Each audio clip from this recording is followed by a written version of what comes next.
Hello dear students, आज अपन Newton law of motion में pseudo force का कंसेप्ट समझने जा रहे हैं।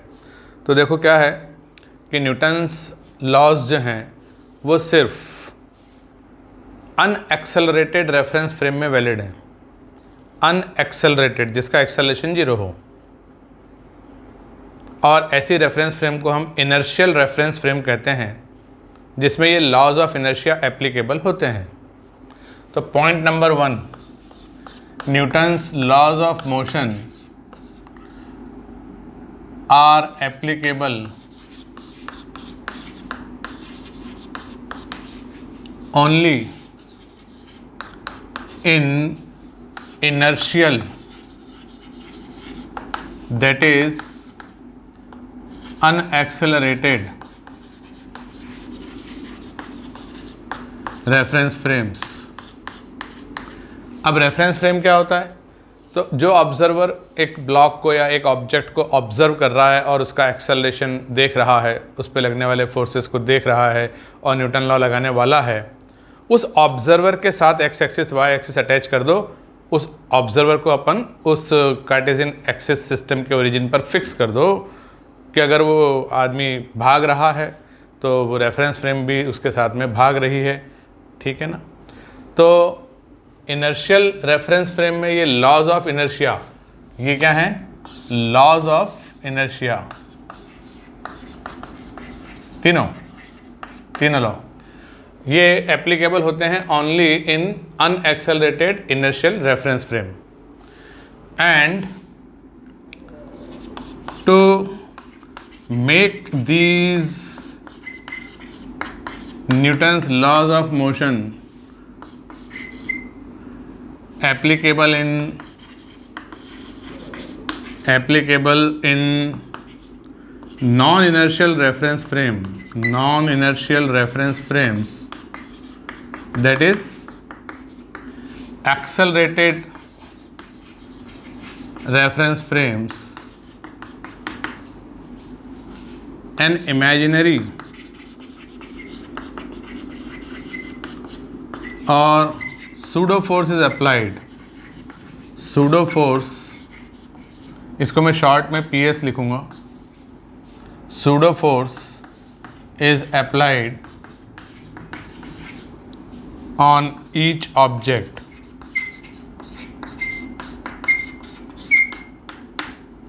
तो नॉन इनर्शियल रेफरेंस फ्रेम में, that is accelerated reference frame में सूडो फोर्स अप्लाई करना पड़ता है, तभी Newton law of motion applicable हो पाते हैं। इस चीज़ को थोड़ा समझने का प्रयास कीजिए। तो देखिए, जैसे आप ट्रेन में बैठकर जा रहे हैं और प्लेटफॉर्म को देख रहे हैं, तो प्लेटफॉर्म आपको पीछे जाता हुआ दिख रहा है, तो आपकी फ्रेम अभी मूविंग है, may be with constant velocity and may be with some acceleration. अगर मान लीजिए आपकी स्पीड बढ़ती जा रही है तो आपको प्लेटफॉर्म पीछे की तरफ इंक्रीजिंग स्पीड से जाता हुआ दिखेगा। ऐसा लगेगा आपको जैसे कि ये पीछे की तरफ एक्सेलरेटेड है, इसकी स्पीड पीछे की तरफ बढ़ रही है। पर उस प्लेटफॉर्म पर या कोई पेड़ है वहाँ, उस पर नेट फोर्स तो 0 है। फिर नेट फोर्स 0 होने के बाद उसकी स्पीड बढ़ रही है, उसका एक्सेलरेशन आ रहा है। ऐसा कैसे हो रहा है? उसकी स्टेट ऑफ मोशन चेंज हो रही है। मतलब न्यूटन फर्स्ट लॉ फेल हो गया, न्यूटन सेकंड लॉ भी फेल हो गया कि नेट फोर्स तो 0 है लेकिन फिर भी पीछे की तरफ एक्सेलरेशन है। F = ma में फोर्स 0, एक्सेलरेशन नॉन 0, तो गड़बड़ हो गई। तो मैं यहाँ फिगर बनाकर समझाने का प्रयास करता हूँ कि मान लीजिए एक ऐसा ट्री है, वो स्टेशनरी है क्योंकि उसका जो भी कुछ वेट है mg, वो ग्राउंड नॉर्मल रिएक्शन n से बैलेंस्ड है, तो उसके ऊपर नेट एक्सटर्नल फोर्स 0 है। अब अगर मान लीजिए एक आदमी, एक ऑब्जर्वर यहाँ रेस्ट में है, तो उसको क्या दिखेगा कि ट्री एट रेस्ट है। इस पर नेट एक्सटर्नल फोर्स क्या दिख रहा है उसको? ट्री पर नेट एक्सटर्नल फोर्स 0 दिख रहा है और उसका एक्सेलरेशन भी 0 दिख रहा है। तो Newton law of motion valid है। Since no external force, therefore no change in state of motion. Newton first law. Net force 0, therefore acceleration 0. Newton second law. तो ये इनर्शियल रेफरेंस फ्रेम है, क्यों?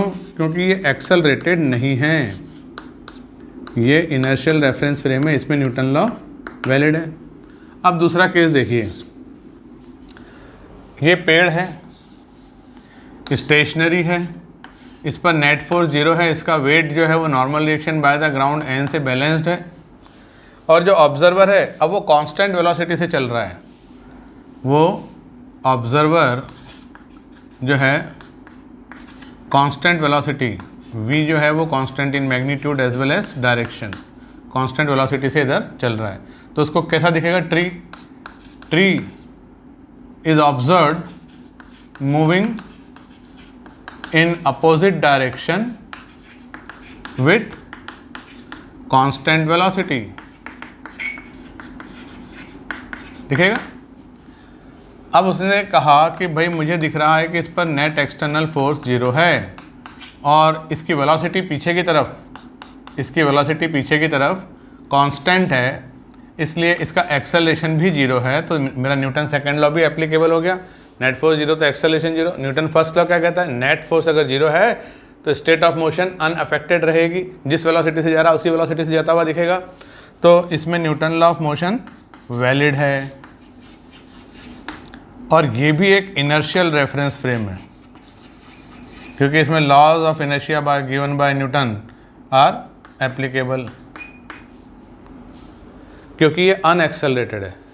इस रेफरेंस फ्रेम का, इस आदमी का एक्सेलरेशन 0 है, पॉइंट टू बी नोटेड, मतलब हमारी रेफरेंस फ्रेम का एक्सेलरेशन 0 है। यहाँ पर भी इस आदमी का एक्सेलरेशन 0 है, मतलब हमारी रेफरेंस फ्रेम का एक्सेलरेशन 0 है। तो ये इनर्शियल रेफरेंस फ्रेम्स हैं। पर फर्ज करो कि अगर ये ट्री जिसका कि वेट mg नॉर्मल रिएक्शन से बैलेंस था,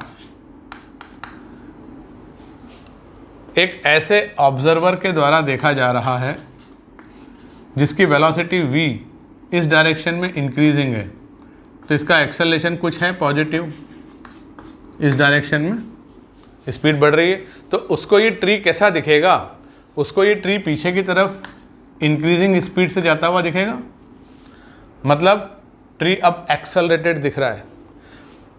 अभी नेट एक्सटर्नल फोर्स जब उसने देखा तो 0 पाया, पर उसने acceleration of tree as seen by him non 0 पाया।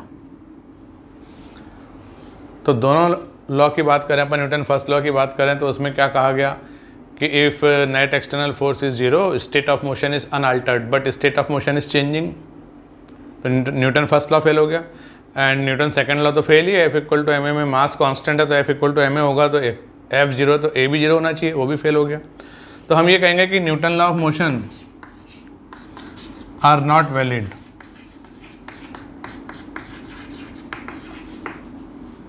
और इस तरह के रेफरेंस फ्रेम जिसमें एक्सेलरेशन होता है, किसका? ऑब्जर्वर का या रेफरेंस फ्रेम का।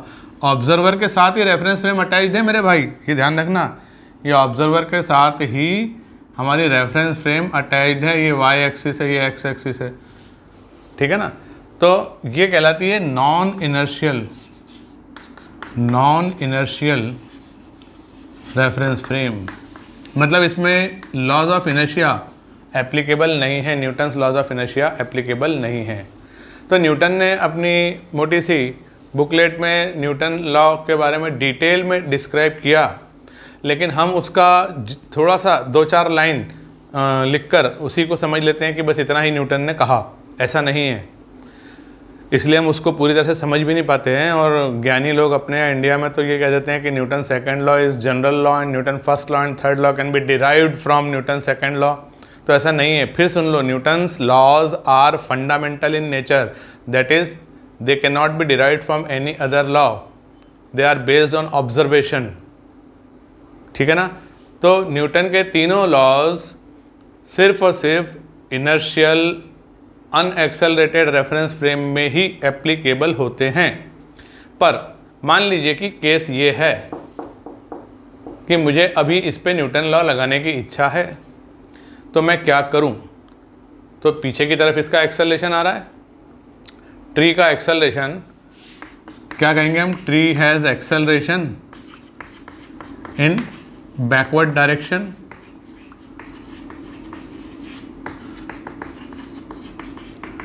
इसका एक्सेलरेशन इधर हमको कुछ दिख रहा है, कितना दिखेगा, जिस रेट से आपकी स्पीड बढ़ रही है, जो आपका एक्सेलरेशन है प्लस आई कैप में, वही एक्सेलरेशन माइनस आई कैप में ट्री का दिखने वाला है। तो क्यों ना हम इस Newton law F equal to ma को एप्लीकेबल बनाने के लिए इस पर एक फोर्स लगा दें। कैसा फोर्स, पीछे की डायरेक्शन में इधर, जिसको हम कह रहे हैं imaginary force, just Newton law को वैलिड बनाने के लिए। और ये सूडो फोर्स कितना होगा, तो जो भी कुछ मास है ऑब्जेक्ट का, mass of object into acceleration of reference frame A, and direction of pseudo force will be opposite to the direction of acceleration of reference frame, पीछे की तरफ। तो अब हम क्या कहेंगे कि भाई इसके ऊपर पीछे की तरफ एक फोर्स लग रहा है, नेट एक्सटर्नल फोर्स अब जीरो नहीं है, mg और n तो बैलेंस हो रहे हैं, लेकिन ये नेट अनबैलेंस्ड एक्सटर्नल फोर्स है, इसलिए पीछे की तरफ एक्सेलरेशन a बिल्कुल लाजमी है। इसकी स्पीड पीछे की तरफ बढ़ रही है, बिल्कुल सही बात है।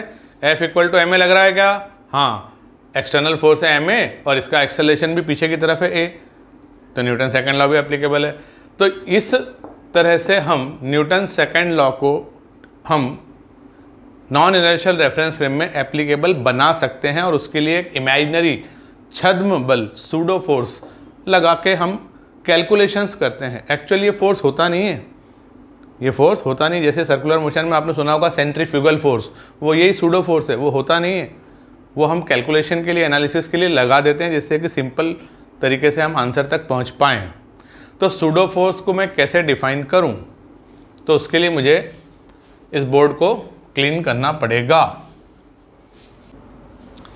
तो मैं सूडो फोर्स की डेफिनेशन लिखता हूं। Pseudo force is an imaginary force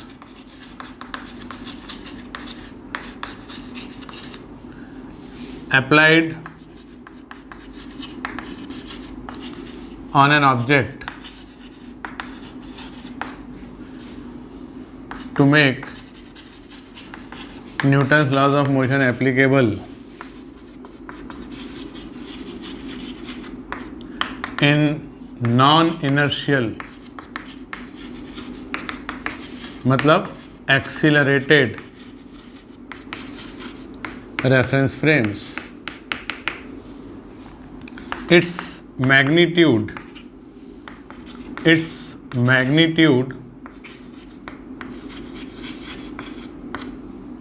equal to mass of object into magnitude of acceleration of reference frame and direction of pseudo force is opposite to direction of acceleration of reference frame।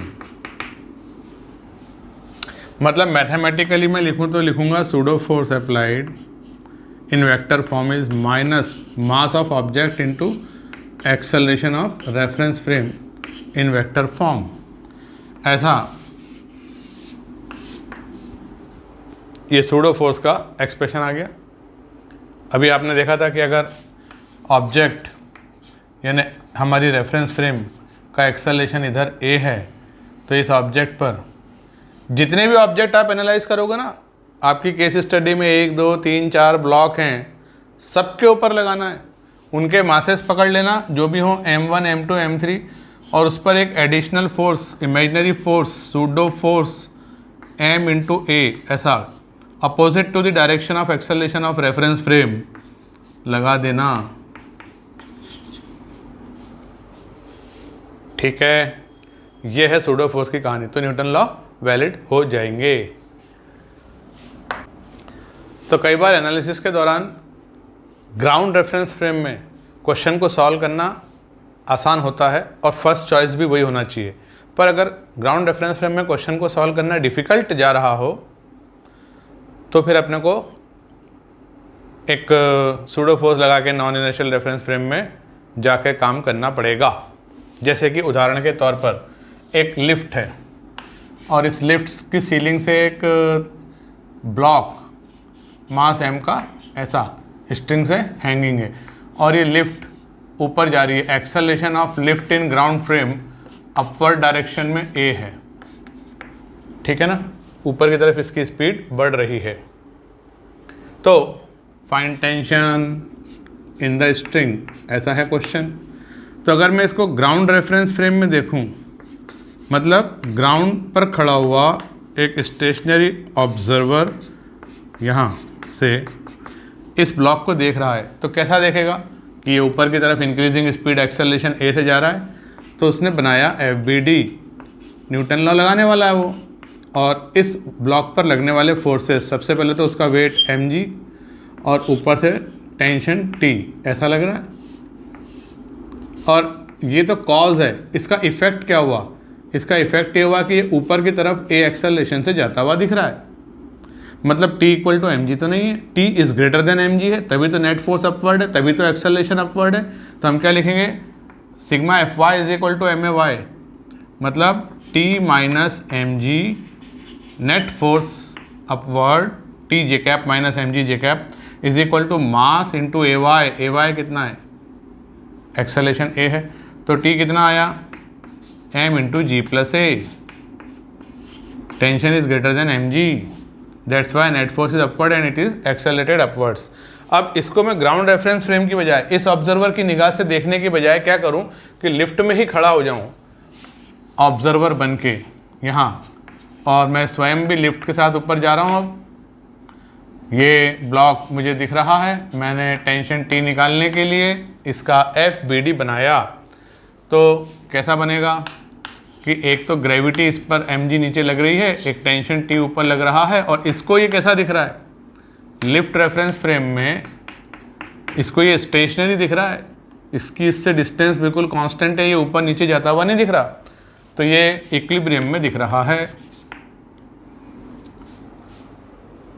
तो अगर इस accelerated reference frame के observer को, जिसका acceleration a है, lift के साथ ऊपर a एक्सेलरेशन से जा रहा है, न्यूटन लॉ लगाना है, तो उसको एक सूडो फोर्स इस पर लगाना पड़ेगा। वो सूडो फोर्स किधर होगा? तो acceleration of reference frame upward है, तो सूडो फोर्स डाउनवर्ड होगा। कितना होगा? मास of object into acceleration of reference frame, ये तो है वेट, और एक सूडो फोर्स अपन ने opposite to the direction of acceleration of reference frame लगाया और अभी इक्विलिब्रियम में पाया गया। तो हम क्या लिख सकते हैं? Net force is 0, T minus mg minus ma is equal to mass into acceleration. Equilibrium में ना एक्सेलरेशन 0, 3 फोर्स लग रहे हैं अब इसके ऊपर, तो बताओ T कितना होगा? तो T हो जाएगा m into ji plus A. मतलब वही इक्वेशन बनेगी, वही आंसर आएगा, चाहे आप लिफ्ट रेफरेंस फ्रेम में करो, चाहे आप ग्राउंड रेफरेंस फ्रेम में करो। FBD बदल जाएगा, नंबर ऑफ फोर्सेस में एक सूडो फोर्स ऐड हो जाएगा, और इस तरीके से काम करने का तरीका होगा। एक और एग्जांपल लीजिए। तो एक एग्जांपल मैंने लिया कि उसी लिफ्ट में एक ब्लॉक मास m का इसके फ्लोर पर रखा है और लिफ्ट का एक्सेलरेशन अपवर्ड डायरेक्शन में a है। तो इस ब्लॉक पे नॉर्मल रिएक्शन कितनी लगेगी फ्लोर ऑफ द लिफ्ट से? आपको फाइंड करना है normal reaction n offered by floor of lift. तो अगर एक ग्राउंड ऑब्जर्वर की निगाह से देखें, ये ग्राउंड में रेस्ट में है, तो ग्राउंड रेफरेंस फ्रेम में उसने बनाया FBD कि ये ब्लॉक है, इसका मास m है, अर्थ इस पर नीचे की तरफ weight equal to mg force लगा रही है, और फ्लोर इस पर नॉर्मल रिएक्शन ऐसा n लगा रहा है, और ये ब्लॉक लिफ्ट के साथ ऊपर एक्सेलरेशन a से जाता हुआ दिख रहा है। तो net force is equal to M A. Net force कितना है, N minus M G, N J cap minus M G J cap is equal to mass into acceleration. तो एन कितना आया, तो वो आया M into ji plus A. इसको मैंने फिर लिफ्ट रेफरेंस फ्रेम में किया। तो लिफ्ट रेफरेंस फ्रेम में लिफ्ट में बैठकर एक आदमी देख रहा है, ये लिफ्ट में बैठा हुआ आदमी इसको देख रहा है, रेस्ट में देख रहा है। तो फिर इसने बनाया FBD। इसके FBD में एक तो वेट यानी mg फोर्स लगेगा डाउनवर्ड, और एक सूडो भी इसको लगाना पड़ेगा, मास of object into acceleration of reference frame, क्योंकि ये खुद ऑब्जर्वर एक्सेलरेटेड है। लिफ्ट रेफरेंस फ्रेम की बात चल रही है।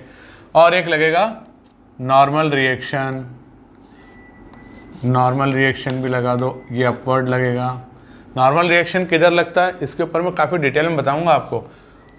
Perpendicular to contact surface and away from contact surface towards the body on which it is acting, this is the direction of normal reaction. तो ब्लॉक पर नॉर्मल रिएक्शन ऊपर लगेगा और फ्लोर पर नीचे लगेगा। एन का एक्शन रिएक्शन पेयर। और ये भी कैसा दिख रहा है इसमें, अब ये एट रेस्ट दिख रहा है, तो ये है कॉज फोर्सेस। और इफेक्ट क्या हुआ कि एक्सेलरेशन क्या दिख रहा है, जीरो रेस्ट में दिख रहा है। मतलब कि नेट फोर्स इस पर जीरो है, N upward minus M G downward minus M A downward, J cap लगा लो, is equal to mass into acceleration. तो नॉर्मल रिएक्शन कितना आया, M into ji plus A. तो आंसर दोनों से सेम आएंगे, पर इस फ्रेम में अगर आपको काम करना है और सूडो फोर्स आपने नहीं लगाया तो न्यूटन लॉ से जो कैलकुलेशन होंगी वो गलत हो जाएंगी। इसलिए न्यूटन लॉ से कैलकुलेशंस करने के लिए, न्यूटन लॉ को एप्लीकेबल करने के लिए एक सूडो फोर्स इसमें इस तरह का इमेजिनरी फोर्स लगाना पड़ता है। अब एक सिचुएशन देखिए, पुली है, इसको यहाँ पर अपन ने फिक्स कर रखा है, इस पर से एक थ्रेड गया, स्ट्रिंग गई। ये पुली कैसी है, आइडियल, मासलेस, फ्रिक्शनलेस। तो थ्रेड इसके ऊपर बिना फ्रिक्शन के स्लाइड करेगा। और दो ब्लॉक हैं, एक का मास है m1 और दूसरे का मास है m2, ठीक है। अब कौन जाएगा नीचे, कौन जाएगा ऊपर, पता नहीं m1 बड़ा कि m2 बड़ा, इसीलिए मैंने दोनों को लगभग बराबर बता दिया साइज़ में। नहीं तो आप बोलते सर m2 नीचे जाएगा, तो हमें पता नहीं कौन नीचे जाएगा, क्योंकि बताया नहीं ना m1 बड़ा है कि m2 बड़ा है। जो भी हैवी होगा वो नीचे जाएगा। तो मैंने मान लिया कि m1 का एक्सेलरेशन नीचे की तरफ है a, तो m2 का एक्सेलरेशन ऊपर की तरफ होगा a। कंस्टेंट रिलेशन से ये पुली देख रही है कि ये धागे की लेंथ, स्ट्रिंग की लेंथ कांस्टेंट है, इसलिए जितना ये नीचे जाएगा उतना ही ये ऊपर आएगा। डिस्प्लेसमेंट दोनों के इक्वल होंगे, वेलोसिटी दोनों की इक्वल अपोजिट होंगी, एक्सेलरेशन दोनों के इक्वल अपोजिट होंगे। तो हमको निकालना है, एक तो इसमें स्ट्रिंग में टेंशन कितना है और इनका एक्सेलरेशन कितना है। और कभी कभी ये पूछ लेते हैं कि ये जो क्लैंप है या जो केबल है जिससे कि ये पुली लटकी हुई है, इस केबल में टेंशन कितना है। तो ये तो बहुत सिंपल है, ये तो 2T होगा। T अगर आपने निकाल लिया तो ये तो 2T होगा, क्योंकि net force on pulley must be zero, pulley is massless, net force is equal to mass into acceleration, mass is zero, therefore net force is zero. अब ये धागों से ये T और T टेंशन फोर्स इस पर पुली पर ऐसा लग रहा है नीचे की तरफ, जैसे वो करण अर्जुन लटके हुए थे ना, उसकी माँ के गले में ऐसा एक रस्सी डाल दिया था। करण अर्जुन पिक्चर में याद करो, इधर करण लटका हुआ था, इधर अर्जुन लटका हुआ था। तो वो माँ का गला जो है ना ऐसे नीचे फोर्स फील कर रहा था। क्यों? क्योंकि ये टेंशन जो है नीचे की तरफ एक्ट हो रहा था। और करण अर्जुन गिरने से बच गए, क्योंकि ये जो टेंशन है इसने उन्हें होल्ड कर रखा था। दोनों के मास इक्वल थे, इसलिए कोई भी नीचे ऊपर नहीं जा रहा था। ठीक है, अभी इसका FBD बनाओ। तो ब्लॉक के FBD बनने में क्या टाइम लग रहा है, एक T ऊपर लग रहा है, इस पर भी T ऊपर लग रहा है, और एक M1G वेट नीचे लगेगा, इसमें M2G वेट नीचे लगेगा। ठीक है ना। तो ये दोनों के FBD तैयार हो गए। FBD in ground reference frame. Observer कहाँ है? ग्राउंड में खड़ा हुआ है और देख रहा है। क्या देख रहा है? जो पुली देख रही है। क्यों दोनों एक दूसरे का क्यों देख रहे हैं? क्योंकि पुली भी रेस्ट में है ग्राउंड फ्रेम में, जैसे ये रेस्ट में है वैसे ये भी पुली भी रेस्ट में है, तो ये भी ग्राउंड के साथ ही अटैच्ड है। ऐसा मान लो कि ये भी कहीं ग्राउंड से ही फिक्स है ना। तो इक्वेशन लिखो, न्यूटन लॉ लगा सकते हैं। हाँ, ग्राउंड रेफरेंस फ्रेम में तो ग्राउंड तो एक्सेलेरेशन 0 का माना जाता है। ग्राउंड रेफरेंस फ्रेम एक्सेलेरेशन 0 की मानी जाती है। तो ये तो इनर्शियल रेफरेंस फ्रेम है, तो इसमें तो न्यूटन लॉ डायरेक्टली एप्लीकेबल हो जाएगा। अब आपने एक्सेलेरेशन ए इसका नीचे माना है, तो बताओ m1g बड़ा कि t। इसका एक्सेलेरेशन नीचे आ रहा है तो नेट फोर्स नीचे की तरफ आएगा, तो m1g is greater then t, ऐसा लिख सकते हैं। और यहाँ ये ऊपर जा रहा है एक्सेलेरेशन ए से, इसका मतलब t is greater than m2g। Net force upward is equal to mass into acceleration upward. तो इक्वेशन कैसे लिखूंगा मैं? इक्वेशन लिखूंगा m1g minus T is equal to m1 into A and t minus m2g is equal to m2 into A. एक string जो होती है ideal string, massless string, और ये पुली भी आइडियल हो, मासलेस फ्रिक्शनलेस, तो इस पूरी स्ट्रिंग में सब जगह टेंशन T रहता है। ठीक है, अब ये दो इक्वेशन हैं और दो अननोन, एक T और एक A। तो इन दोनों इक्वेशन को ऐड कर दूं तो T से T कैंसिल हो जाएगा और A आ जाएगा। तो मैंने इनको ऐड करा तो मुझे मिला A is equal to m1 minus m2 upon m1 plus m2 into G. ये आपको रटा हुआ होना चाहिए। और फिर मैंने या तो इसको डिवाइड किया तो A कैंसिल हो गया, या A की वैल्यू मैंने उसमें रख दी किसी एक इक्वेशन में, तो मुझे मिलेगा T is equal to 2m1 m2 upon m1 plus m2 into G. तो ये दोनों फार्मूले आपको याद होना चाहिए। और ये जो पुली और दो ब्लॉक वाला एग्जाम्पल है, इसको हम बोलते हैं simple Atwood machine. Simple Atwood machine. क्या चक्कर है इसका? तो पहली बात तो ये एटवुड नाम के साइंटिस्ट ने इसको डिस्क्राइब किया और इसको सिंपल मशीन की तरह से यूज़ कर सकते हैं। मशीन क्या होती है कि लेस एफर्ट में मोर वेट को जो लिफ्ट कर सके। जैसे स्क्रू क्या होता है, वो जो ट्रक को उठाने के लिए जैक लगाते हैं, तो उसमें क्या करते हैं, जैक को ऐसे अपन स्पैनर से गोल गोल गोल गोल घुमाते रहते हैं, घुमाते रहते हैं, घुमाते रहते हैं, घुमाते रहते हैं, और इतना भारी अशोक लीलैंड का ट्रक ऊपर उड़ जाता है। तो फोर्स तो हमने कम लगाया, एफर्ट तो हमने कम लगाया, लेकिन वेट बहुत बड़ा लिफ्ट कर लिया। उसको अपन कहते हैं मशीन। तो यहाँ पर ये मशीन के रूप में कैसे यूज़ हो सकती है? तो आप इमेजिन करो कि मान लो एक लिफ्ट है, लिफ्ट, और ये आपकी पुली है ऊपर, ठीक है ना, और यहाँ पर ये लिफ्ट का कमरा है, इसमें आदमी भी खड़े हैं। अब इसको ऊपर उठाना है तो कोई ना कोई मशीन लगाकर ऐसा इस पर ऐसा टॉर्क लगाना पड़ेगा, ऐसा फोर्स लगाना पड़ेगा कि ये गोल घूमे पुली तो ये लिफ्ट ऊपर उठे। तो बहुत लार्ज फोर्स लगाना पड़ेगा, पागल हो जाएंगे। पर अगर ऐसा फंडा लगा लें, कैसा कि इसके नियरली इक्वल एक काउंटर मास यहाँ पर अटैच कर दें। देखा होगा आपने लिफ्ट में एक काउंटर मास होता है। जब लिफ्ट ऊपर जा रही होती तो जो लिफ्ट के कमरे के पीछे वॉल होती है उसमें ऐसी दो रेल्स लगी रहती हैं और उसमें एक ऐसा इस टाइप का मास नीचे आ रहा होता है। लिफ्ट जब ऊपर जा रही है तो वो पीछे मास नीचे आ रहा है, एंड वाइस वर्सा, जब लिफ्ट नीचे जा रही है तो वो मास ऊपर जा रहा है। तो मान लो दोनों के मास नियरली इक्वल हैं, तो अब इसको ऊपर उठाना है और यहाँ पर फोर्स ऐसा लगाना है कि ये ऐसा घूमे। तो कोई बच्चा भी अगर इसको घुमाएगा तो आराम से घूम जाएगा, क्योंकि दोनों तरफ के मास तो इक्वल है। समझ रहे हैं बात को? तो कम एफर्ट से इस लार्ज वेट को लिफ्ट किया जा सकता है अगर ऐसी जुगाड़ कर ली जाए। तो ये जुगाड़ है, जुगाड़ के रूप में एटवुड नाम के साइंटिस्ट ने इसको यूज़ किया, इसलिए उनके याद में इसको सिंपल एटवुड मशीन कहते हैं। पर अपने को कुल मिलाकर बात यह है कि ये दो जो फार्मूले हमने निकाले एक्सेलरेशन के और टेंशन के, ये आपको बिल्कुल याद कर लेना है, रट लेना है।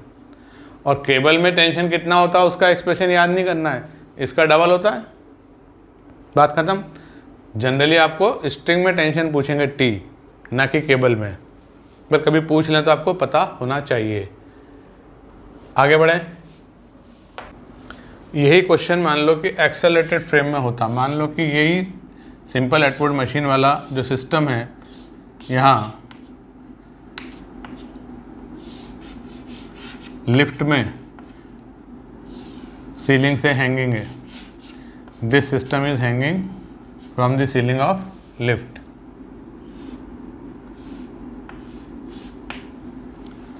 अब लिफ्ट का एक्सेलरेशन अपवर्ड डायरेक्शन में मान लीजिए कि क्या दिया है, ए नॉट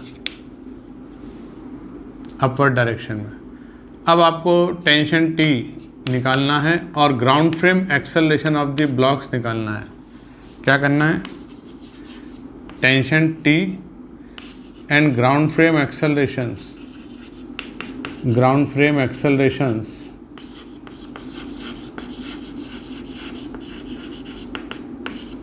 ऑफ ब्लॉक्स, ऐसा निकालना है। तो हम किसी भी एक को हैवी मान लेंगे, जैसे मान लो m1 को हमने हैवी मान लिया, तो ये नीचे आएगा, ये ऊपर जाएगा। अगर m1 हैवी नहीं हुआ तो हमारे फार्मूले में जो आंसर आएगा ना एक्सेलरेशन a का, वो नेगेटिव हो जाएगा, क्योंकि हमने क्या निकाला था, हमने निकाला था acceleration a is equal to m1 minus m2 upon m1 plus m2 into G. तो m1 अगर बड़ा होगा तो a पॉजिटिव आएगा, और m1 अगर m2 से कम हुआ तो a नेगेटिव आएगा, मतलब अज्यूम डायरेक्शन इज़ रॉन्ग। तो m1 अगर है कम तो जो एक्सेलरेशन a है वो नेगेटिव आएगा, मतलब कहने का ये कि ये ऊपर जाएगा, वो m2 हैवियर है तो वो नीचे आएगा। ठीक है, तो ये फार्मूला तो अपना दिमाग में है। अब यहाँ पर क्या करूँ मैं, तो देखो भाई, इस पुली की निगाह से देखो, इस पुली को दिख रहा है कि मेरे रिस्पेक्ट में जितना ये ब्लॉक नीचे जाएगा ये ब्लॉक उतना ही ऊपर आएगा। तो ये पुली के रिस्पेक्ट में नीचे ऊपर का खेल चल रहा है बराबर बराबर। लेकिन ग्राउंड ऑब्जर्वर अगर देखेगा तो हो सकता है ग्राउंड में तो ये लिफ्ट के साथ दोनों ही ब्लॉक ऊपर जाते हुए दिख रहे हों, अलग अलग एक्सेलरेशन से जा रहे हैं मान लो, पर दोनों ही ऊपर जाते हुए दिखेंगे। सोचो ना, ग्राउंड फ्लोर से लिफ्ट चली 12th फ्लोर तक जाना है, तो ग्राउंड फ्लोर पे खड़ा हुआ ऑब्जर्वर इन दोनों ब्लॉक को ऊपर जाता हुआ ही देखेगा ना। पर लिफ्ट क्या देखेगी, लिफ्ट में खड़ा ऑब्जर्वर क्या देखेगा, ये पुली क्या देखेगी कि ये जितना ऊपर आता है उतना ही ये नीचे जाता है। डिस्प्लेसमेंट इक्वल अपोजिट है, वेलोसिटी इक्वल अपोजिट है, एक्सेलरेशन इक्वल अपोजिट है। तो इसके निगाह से जो एक्सेलरेशन है, मतलब ये रिलेटिव टू पुली है, ग्राउंड में नहीं है एक्सेलरेशन, रिलेटिव टू पुली। तो इसको मैंने लिखा ए रिलेटिव, ये नीचे की तरफ है, तो इसका एक्सेलरेशन ए रिलेटिव उतना ही ऊपर की तरफ है। मैग्नीट्यूड है ए रिलेटिव, डायरेक्शन अपन ने अलग से बना रखी है। तो पुली के रेस्पेक्ट में पहले ए रिलेटिव निकालो और फिर ग्राउंड फ्रेम में एक्सेलरेशन ऑफ ब्लॉक निकाल लो। किस फार्मूले से, कि acceleration of block in ground frame is equal to acceleration of block with respect to lift plus acceleration of lift with respect to ground.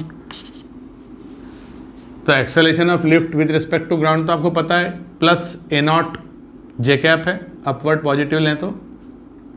अब ए रिलेटिव हमें निकालना है ब्लॉक्स के acceleration with respect to lift with respect to this pulley. तो मैंने इस A relative को acceleration of 1 with respect to pulley और इसको acceleration of 2 with respect to pulley ऐसा मार्क किया, जिनकी मैग्नीट्यूड ए रिलेटिव हैं और डायरेक्शन जैसे कि मैंने दिखा रखी हैं। अब लिफ्ट में ये जो पुली है ये ऑब्जर्वर है, लिफ्ट रेफरेंस फ्रेम में हम काम कर रहे हैं। तो हमने लिफ्ट रेफरेंस फ्रेम में FBD बनाया, M1 का FBD बनाया, तो टेंशन तो लग रहा है T ऊपर, M1G लग रहा है नीचे, और एक सूडो फोर्स भी लगाना पड़ेगा PS1 is equal to M1 into A। और इसका रिज़ल्ट क्या हुआ, इसका रिज़ल्ट हुआ कि ये नीचे की तरफ ए रिलेटिव एक्सेलरेशन से आता हुआ दिख रहा है। अच्छा, दूसरा ब्लॉक, दूसरे ब्लॉक M2 पर जब हमने फोर्सेस देखे तो एक तो ग्रेविटी नीचे की तरफ लग रहा है, सूडो फोर्स किधर लगेगा, नीचे की तरफ, क्योंकि एक्सेलरेशन ऑफ रेफरेंस फ्रेम के अपोजिट डायरेक्शन में लगता है। ये एक्सेलरेशन ऑफ रेफरेंस फ्रेम कितना माना है हमने, लिफ्ट का एक्सेलरेशन कितना माना है, A0, तो ये A0 कर दिया सूडो फोर्स में, और ये टेंशन T ऊपर। अब ये इस पुली को कैसा दिख रहा है, ए रिलेटिव एक्सेलरेशन से ऊपर जाता हुआ दिख रहा है। अब चूंकि सूडो फोर्स लगा दिए गए हैं इसलिए न्यूटन लॉ की इक्वेशन बनाई जा सकती हैं। तो न्यूटन लॉ की क्या इक्वेशन बनेगी इसके लिए, इसका एक्सेलरेशन कैसा है, डाउनवर्ड, मतलब नेट फोर्स कैसा है, डाउनवर्ड, मतलब m1g plus m1a0 minus T is equal to m1 into A relative. Net force downward कितना है, m1g plus m1a0 minus T is equal to m1 into A relative. और इसके लिए देखो, इसका एक्सेलरेशन ऊपर है तो नेट फोर्स ऊपर है तो टी बड़ा है, तो टी माइनस नीचे कितना लग रहा है, m2g minus m2 into a0 is equal to m2 into A relative. ये दो इक्वेशन आई। ये दोनों इक्वेशन जो पहले आई थी उसमें और इसमें क्या फ़र्क है, तो पहले ये सूडो फोर्स नहीं हुआ करता था, अब हो रहा है, तो उससे क्या फ़र्क पड़ रहा है, तो g की जगह g प्लस a0 हो रहा है। मतलब मैं अगर फिर से इक्वेशन को लिखूं तो मैं ऐसे लिखूंगा m1 into ji plus a0 minus T is equal to m1 into A relative and t minus m2 into ji plus a0 is equal to m2 into A relative. तो पुरानी इक्वेशन जो थी जिसमें कि लिफ्ट एक्सेलरेटेड नहीं थी, उसमें और इसमें क्या फ़र्क हुआ कि सूडो फोर्स लगने के बाद g की जगह g प्लस a0 ले लो, तो जो इसको सॉल्व करने पर आंसर आएंगे वो आंसर क्या होंगे, तो खाली g की जगह g प्लस a0 लिखना है, तो a रिलेटिव कितना आएगा, a रिलेटिव आएगा m1 minus m2 upon m1 plus m2 into g की जगह क्या लिखना है, g प्लस a0, और टेंशन T कितना आएगा, 2m1 m2 upon m1 plus m2 into g की जगह क्या लिखना है, g प्लस a0। तो लिफ्ट अगर ऊपर की तरफ एक्सेलरेशन a0 से जा रही है तो अपने को क्या करना है, g की जगह g प्लस a0 लिखना है, और लिफ्ट का एक्सेलरेशन नीचे की तरफ होता तो क्या होता, सूडो फोर्स ऊपर की तरफ लगते, तो फिर क्या होता, m2g और m2 a0 की डायरेक्शन अपोजिट होती, तो g की जगह g माइनस a0 लिखते। ये बात याद रखना। तो ये ए रिलेटिव और टेंशन हमने फाइंड कर लिए। अब एक्सेलरेशन ऑफ दीज ब्लॉक्स निकालना है। तो देखो, इसका acceleration with respect to lift नीचे है ए रिलेटिव, और लिफ्ट का एक्सेलरेशन ऊपर है। तो बताओ ग्राउंड फ्रेम में ब्लॉक m1 का एक्सेलरेशन कितना होगा, तो अपवर्ड डायरेक्शन को पॉजिटिव ले लो या प्लस जे कैप ले लो, तो यहाँ पर वैल्यू रखेंगे तो ये आएगा minus a relative J cap plus a0 J cap, तो ये हो जाएगा नीचे की तरफ क्या लिखूं, इसको क्या लिखा मैंने, minus a relative J cap plus a0 J cap, तो मैं जे कैप में ही लिख रहा हूँ आंसर। ये हो जाएगा ऊपर की तरफ a0 minus a relative J cap, a0 J cap minus a relative J cap. अच्छा, m2 की बात करें तो ग्राउंड रेफरेंस फ्रेम में एक्सेलरेशन बताना है, तो ये तो a0 जे कैप है और ये ए रिलेटिव जे कैप है, दोनों जे कैप में है, तो इसका एक्सेलरेशन कितना आएगा, a0 plus a relative J cap मतलब अपवर्ड, जो भी वैल्यू आए। अब अगर मान लो कि ये वैल्यू नेगेटिव आ गई तो इसका मतलब डाउनवर्ड, ये जे कैप लगा हुआ है इसमें, इतने जे कैप, तो ये मैं मान के चल रहा हूँ कि ये पॉजिटिव आएगा, इसलिए ऐसा बनाया हुआ है। अगर ये नेगेटिव आ जाए क्वांटिटी तो ये नीचे की तरफ हो जाएगा। भाई लिफ्ट में खड़ा आदमी क्या देख रहा है कि ये ऊपर जा रहा है और लिफ्ट स्वयं भी ऊपर जा रही है, तो ग्राउंड ऑब्जर्वर को क्या दिखेगा कि लिफ्ट के रिस्पेक्ट में ये ऊपर जा रहा है और लिफ्ट स्वयं भी ऊपर जा रही है। तो आदमी देखेगा कि मज़ा आ गया इसको m2 को, तो ये तो ऊपर की तरफ लार्जर एक्सेलरेशन से जाएगा, a0 प्लस ए रिलेटिव से जाएगा। और ये अगर ये नहीं चलता तो ये a0 एक्सेलरेशन से ऊपर जा रहा होता लिफ्ट के साथ, परंतु ये लिफ्ट के रिस्पेक्ट में नीचे आ रहा है, तो ये ऊपर किस रेट से जाएगा, a0 माइनस ए रिलेटिव से ऊपर जाएगा। इस तरीके से अपन ने इसके ग्राउंड फ्रेम एक्सेलरेशन इस फार्मूले से फाइंड कर लिए। तो ये फार्मूला तो अपना रिलेटिव मोशन का ही है, आपको सबको याद है। उसमें देखा था ना, acceleration of B with respect to A is equal to acceleration of B minus acceleration of A. इसको इधर ट्रांसफर करके देख लो, वही फार्मूला बन जाएगा। Acceleration of B with respect to A is equal to acceleration of B minus acceleration of A for this lift. तो acceleration of block with respect to lift is equal to acceleration of block minus acceleration of lift. इसको इधर shift कर दो, तो इससे अपन ने इस फॉर्मूले को जनरेट किया। इस तरह से ये सारा कुछ हो गया। अब इस पर न्यूमेरिकल वैल्यू लेके अपन इसको प्रैक्टिस करते हैं।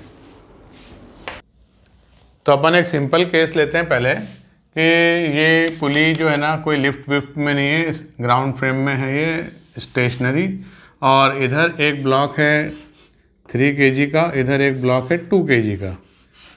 अब निकालना है tension in the string and acceleration of blocks, ये क्वेश्चन है। Find acceleration of blocks and tension in string. Simple सा क्वेश्चन है। तो सीधा फार्मूला ठोकने का कि भैया एक्सेलरेशन, ये हैवी है तो ये नीचे आ रहा है, ये हल्का है तो ये ऊपर जा रहा है, एक्सेलरेशन ए है, धागे में टेंशन टी है, और यहाँ पर केबल में अगर आप टेंशन पूछोगे तो ये 2t रहेगा। एक्सेलरेशन निकालना है तो फार्मूला है मेरे पास m1 minus m2 upon m1 plus m2 into G. तो इस फार्मूले के हिसाब से एक्सेलरेशन कितना हो जाएगा, 3 minus 2 upon 3 plus 2 into G. तो ये कितना हो जाएगा, g बाई 5 यानी 2 metre per second square. Tension t कितना होगा, 2m1 m2 upon m1 plus m2 into G. Value रखो तो ये हो जाएगा 2 into 3 into 2 divided by 5 into G. तो ये g बाई 5 मतलब 2 होता है, तो 2 4 8 24 24 न्यूटन हो गया। और टेंशन इन केबल अगर पूछ ले तो वो हो जाएगा 24 का डबल 48 न्यूटन। Very simple. ये फार्मूला अगर याद है तो फटाफट हो जाएगा, इक्वेशन बनाने की ज़रूरत ही नहीं है। अगली सिचुएशन में हम क्या कर रहे हैं कि इसको हम एक लिफ्ट में रख दे रहे हैं, इसको हम एक लिफ्ट में रख दे रहे हैं। तो इसके लिए मैं इसको मिटा के नए सिरे से बताता हूँ, उसमें भी एक्सेलरेशन निकालेंगे। अभी क्या एक्सेलरेशन आया आप याद रखना, इसका आया 2 मीटर पर सेकंड स्क्वायर नीचे, इसका आया 2 मीटर पर सेकंड स्क्वायर ऊपर, और टेंशन कितना आया 24 न्यूटन इन द स्ट्रिंग।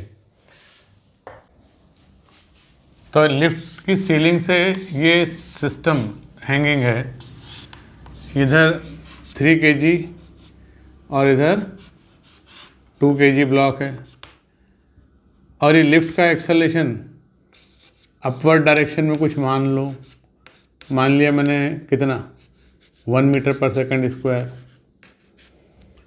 अब आपको स्ट्रिंग में टेंशन टी निकालना है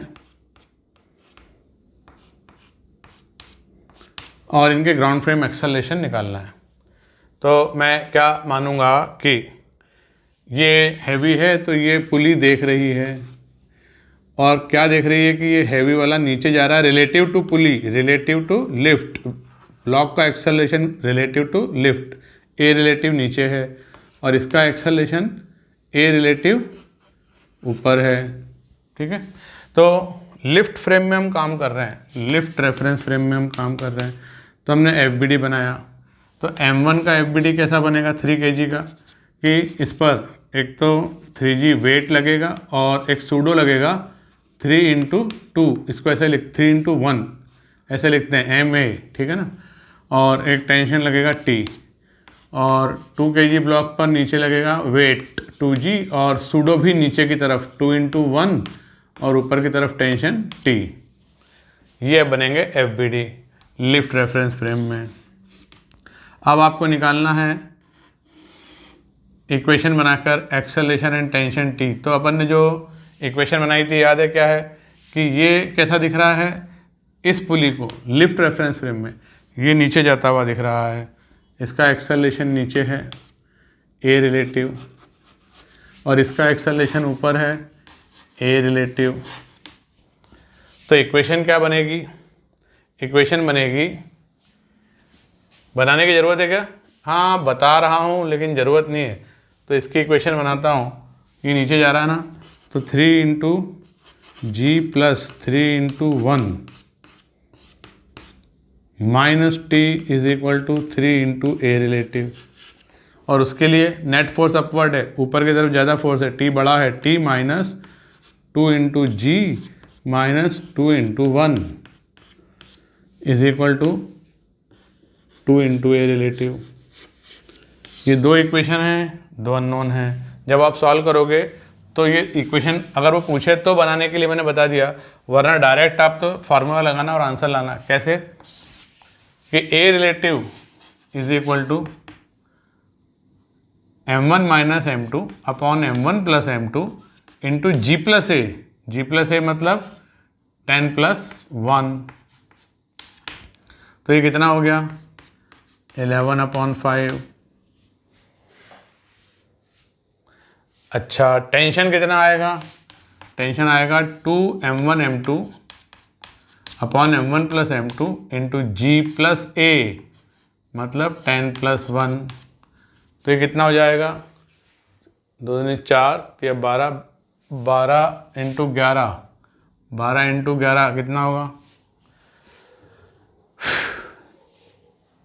क्या भैया कैलकुलेशन करो, कैसे करेंगे, 12 इंटू 11 120 प्लस 12 दैट इज 132। तो ये हो जाएगा 132 अपॉन 5 न्यूटन। बदल गया, देखो टेंशन भी बदल गया। अब एक्सेलरेशन निकालना है ग्राउंड फ्रेम में, तो acceleration of 2 kg block in ground frame कैसे लिखेंगे, acceleration of 2 kg block with respect to lift plus acceleration of lift with respect to ground. मैंने अपवर्ड पॉजिटिव मान के काम करना है, तो acceleration of 2 with respect to lift कैसा है, ऊपर की तरफ ए रिलेटिव। ए रिलेटिव कितना है 11 अपॉन 5, और लिफ्ट का कितना है 1 अपवर्ड, दोनों प्लस जे कैप में, तो ये कितना हो गया 16 upon 5 metre per second square. और डायरेक्शन चूँकि अपन ने ऊपर प्लस माना है तो ये डायरेक्शन इसकी अपवर्ड आ जाएगी, तो इसको लिख दिया upward. Acceleration of 3 in ground frame, acceleration of 3 with respect to lift, कितना acceleration of 3 with respect to lift, lift के फ्रेम में तो नीचे जा रहा है, -11/5 plus acceleration of lift with respect to ground, वो तो +1 जे कैप है, तो ये कितना हुआ -6 upon 5 metre per second square. मतलब ये एक्सेलरेशन किस डायरेक्शन में, डाउनवर्ड डायरेक्शन में, तो ये एक्सेलरेशन डाउनवर्ड डायरेक्शन में है, ऐसा हमें समझ में आया। इस तरह से हमने एक्सेलरेशंस एंड टेंशन निकाल लिया। और केबल में टेंशन कितना होगा, तो केबल में टेंशन तो 2T होगा, क्योंकि नेट फोर्स हमेशा इस पुली पर 0 होना चाहिए, क्योंकि पुली आइडियल है, मासलेस। समझ में आया, फटाफट फार्मूला लगा के आंसर लाना है, यहाँ ऐसी इक्वेशन नहीं बनाना है। जब ये लिफ्ट ऊपर एक्सेलरेटेड है तो जी की जगह जी प्लस ए लिखना है, तो ये ऐसा फटाफट एक्सेलरेशन आएगा। क्लियर। इसी पर देखो एक और कुछ करते हैं काम। अब देखो एक सिचुएशन कि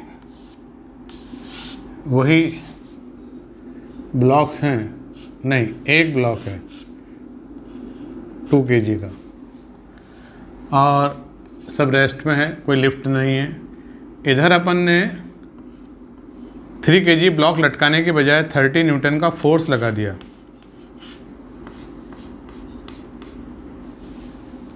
अब निकालो इस ब्लॉक का एक्सेलरेशन। तो कैसे करेंगे? तो देखिए, tension in the string is equal to force applied at its free end. क्योंकि मान लो ये मॉलिक्यूल का एफबीडी बनाओ, ये एक्सेलरेटेड भी है नीचे की तरफ, तो भी इस पर नेट फोर्स 0 आना चाहिए। तो जो ये फोर्स एफ है वही ये टेंशन टी होगा। तो टेंशन टी कितना है? तो टेंशन टी 30 न्यूटन आएगा।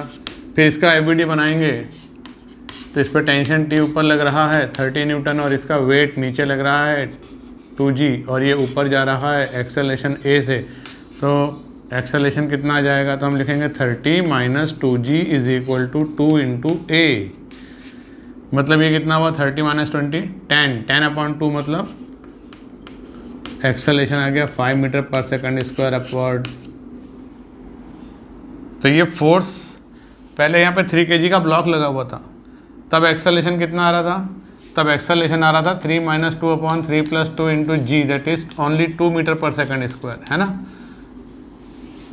और अभी ये 5 हो गया, पहले 2 था अब 5 हो गया। ऐसा कैसे हुआ? ऐसा इसलिए हुआ कि नेट ड्राइविंग फोर्स, देखो नेट ड्राइविंग फोर्स है कि नया वर्ड दे रहा हूँ मैं आपको। नेट ड्राइविंग फोर्स का मतलब क्या कि इधर ये 3 kg का ब्लॉक था तो उसका वेट 3g नीचे लग रहा था। इधर 2 kg का ब्लॉक था, उसका वेट 2g इधर लग रहा था। बताओ ये किधर चलेगा? तो साहब ये फोर्स बड़ा है इसलिए ये नीचे आएगा, ये ऊपर जाएगा। समझना बात को। जैसे एक ट्रेन है, आगे एक इंजन लगा हुआ जो इसको इधर खींच रहा है और पीछे एक इंजन उल्टा लगा दिया अपन ने गार्ड साहब के डब्बे के वहाँ, जो इसको पीछे की तरफ खींच रहा है।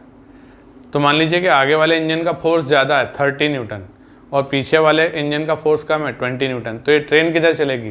तो जिधर फोर्स ज़्यादा है उधर चलेगी। और इस ट्रेन पर नेट फोर्स कितना रहेगा? तो 30 इधर 20 इधर, 10 Newton in the forward direction. उसके अकॉर्डिंग इसके मास से डिवाइड करेंगे तो इसका एक्सेलरेशन आ जाएगा। तो नेट ड्राइविंग फोर्स मतलब जो नेट फोर्स है जो इसको चला रहा है, उधर 30 न्यूटन इधर 20 न्यूटन सब्ट्रैक्ट किया अपन ने तो 10 न्यूटन बचा। तो 10 न्यूटन फोर्स इसको ऐसे चला रहा है। किसको चला रहा है? पूरे सिस्टम को चला रहा है। पूरे सिस्टम पे नेट ड्राइविंग फोर्स कितना है? Only 10 Newton, 3g minus 2g, है कि नहीं।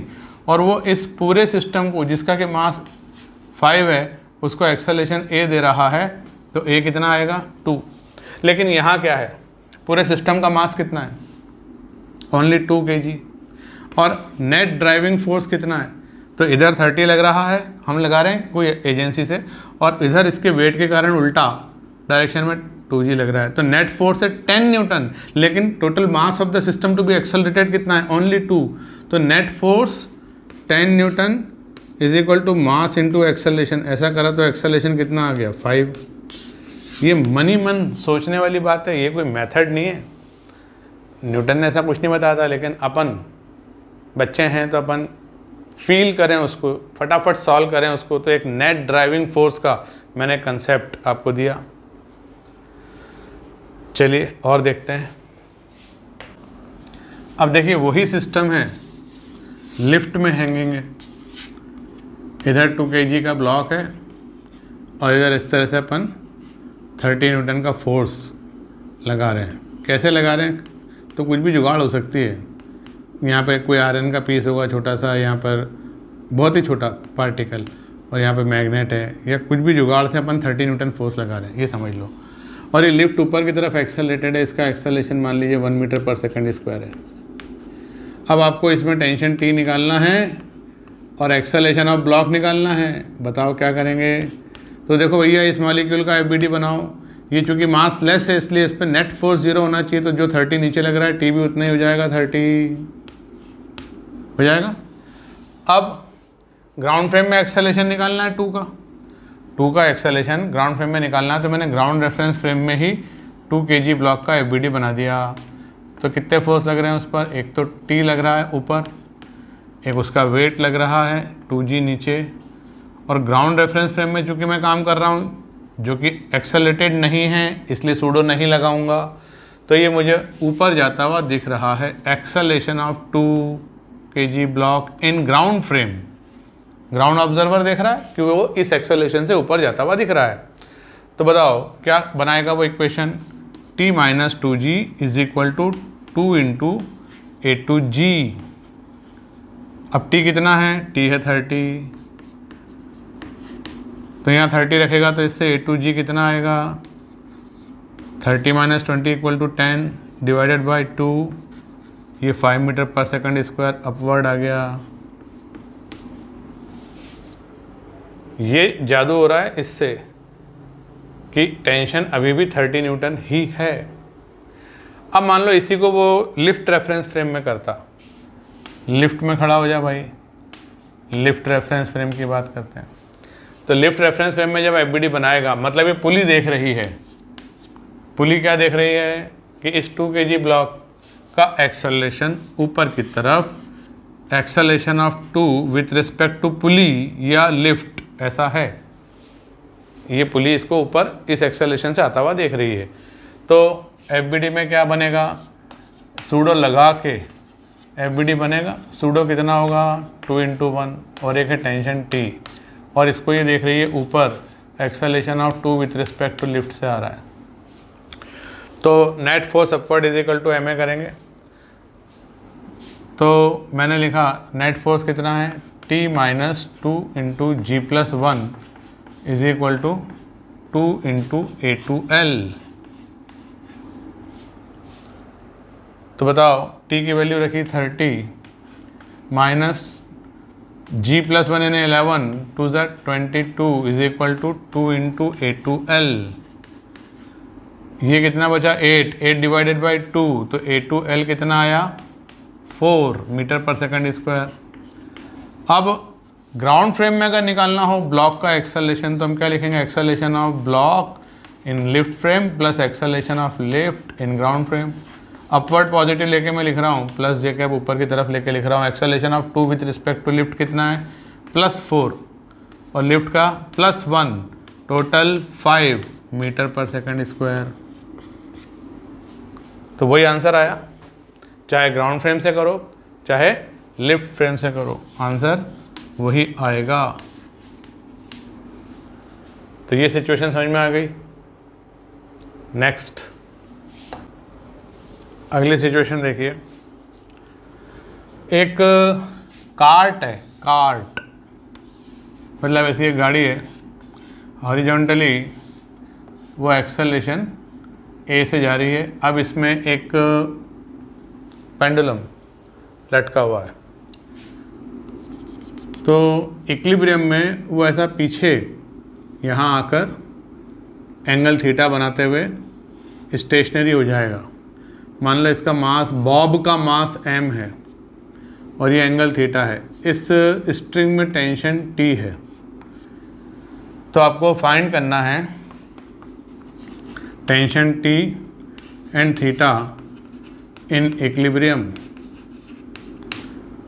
अब मैं इसको ग्राउंड फ्रेम में भी कर सकता हूँ और लिफ्ट फ्रेम में भी कर सकता हूँ। अगर मैं ग्राउंड फ्रेम में करूँगा तो मैं इसका एफबीडी बनाऊँगा।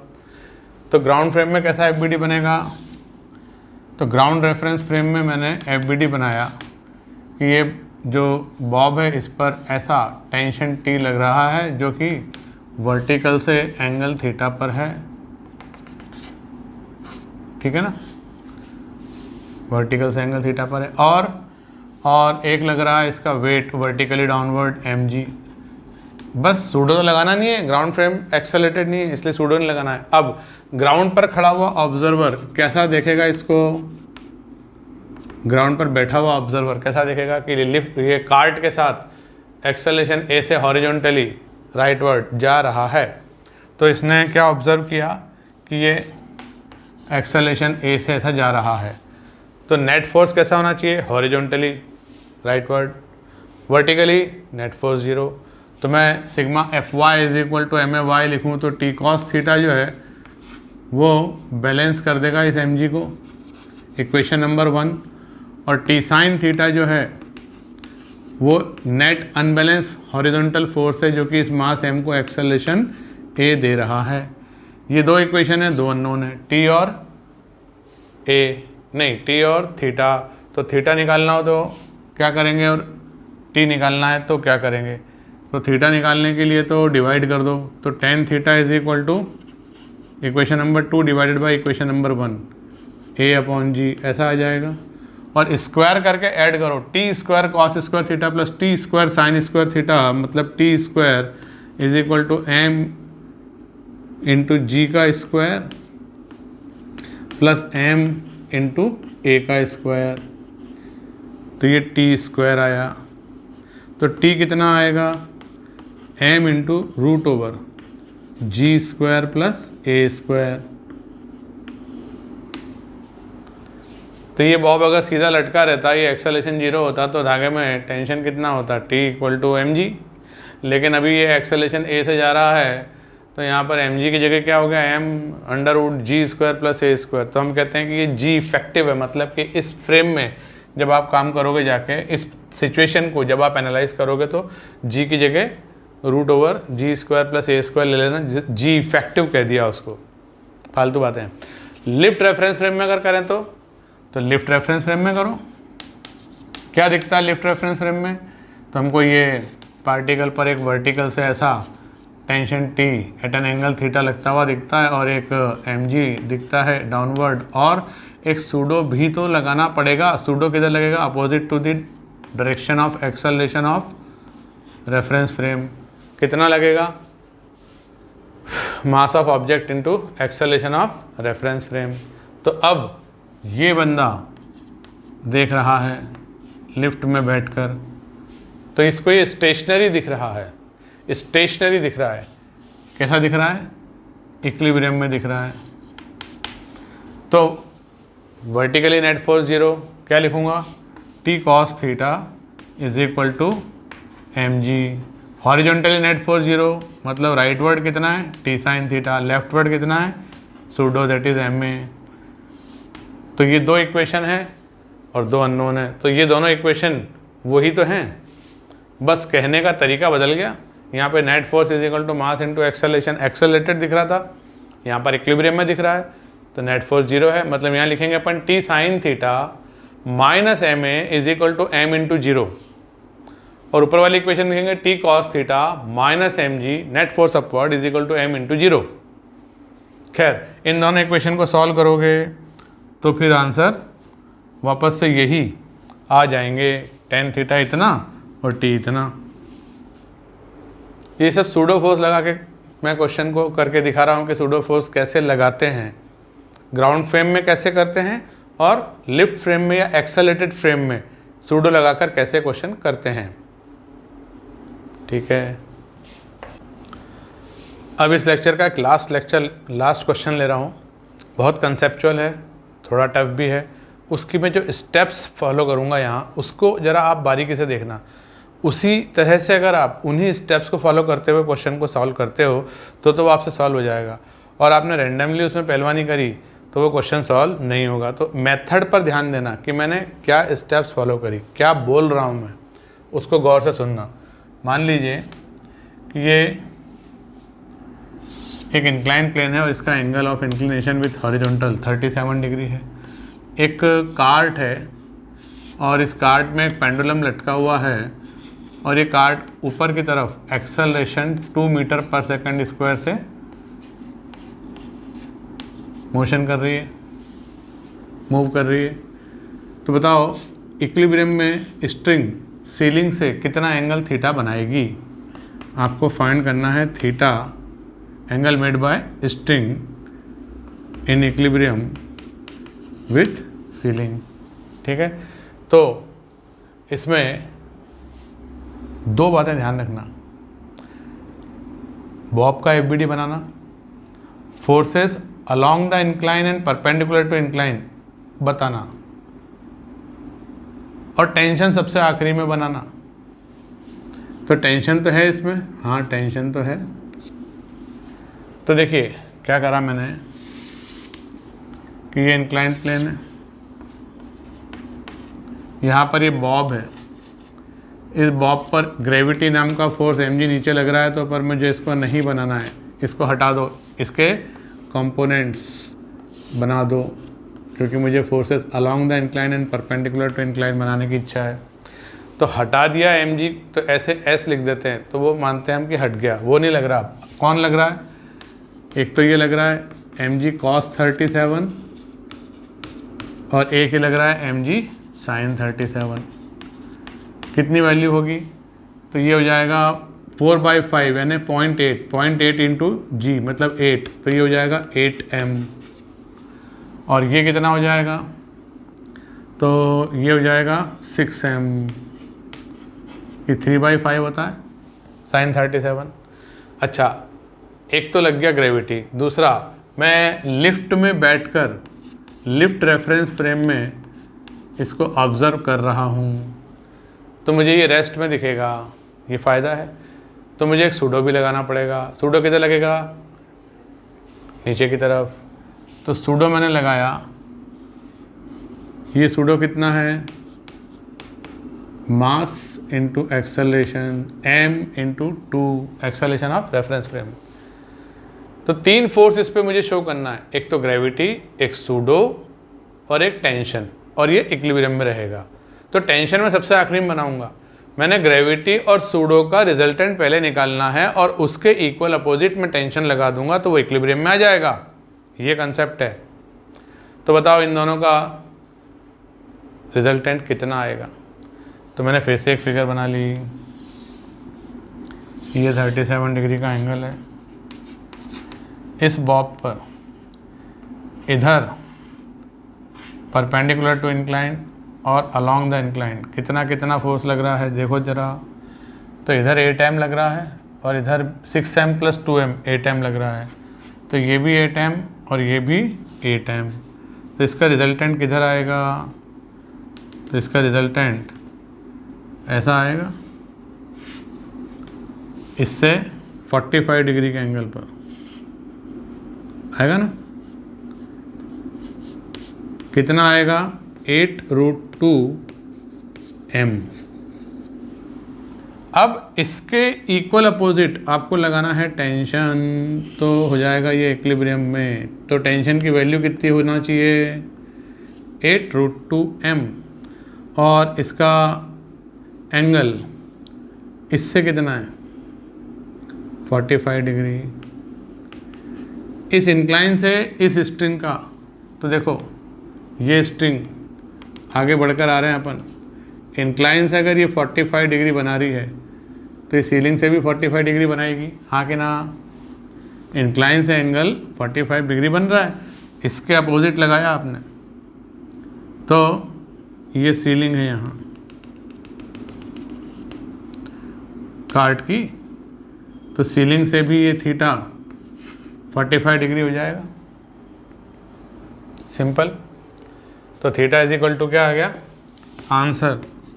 Theta is equal to 45 degree. और अगर इसको वर्टिकल से पूछते, वर्टिकल से कितना एंगल बना रहा है बताओ, तो क्या करते हैं? तो एक फिर से फिगर बनानी पड़ती। फिगर बनाते, इसको तो सॉल्व तो ऐसे ही करना है। ये टी अभी लगाना बाकी था, ठीक है ना। इसकी डायरेक्शन अपन ने यहाँ से समझ के फिर बनाई। तो ये एंगल वर्टिकल से कितना होगा? तो इसके लिए तो क्या यार, ये एक बढ़िया सा फिगर बनाना, ज्योमेट्री लगाना, तो उससे समझ में आएगा कि ये यहाँ से ना तो ये 90 है ना ये वर्टिकल है। टेंशन किधर है? टेंशन है ये 37 है। तो ये डायरेक्शन पकड़ो आप, ये कितना होगा? 8 डिग्री, तो ये हो जाएगा 45 है ना। ये 8√2m है। तो ये वर्टिकल से 8 डिग्री है, तो ये भी इधर भी टेंशन भी वर्टिकल से 8 डिग्री होगा। तो वर्टिकल से कितना एंगल बना रहा है? 8 डिग्री। तो वर्टिकल से अगर पूछे ये स्ट्रिंग कितना एंगल बना रही है, तो 8 डिग्री एंगल बनाएगी। यहाँ पर सीलिंग है,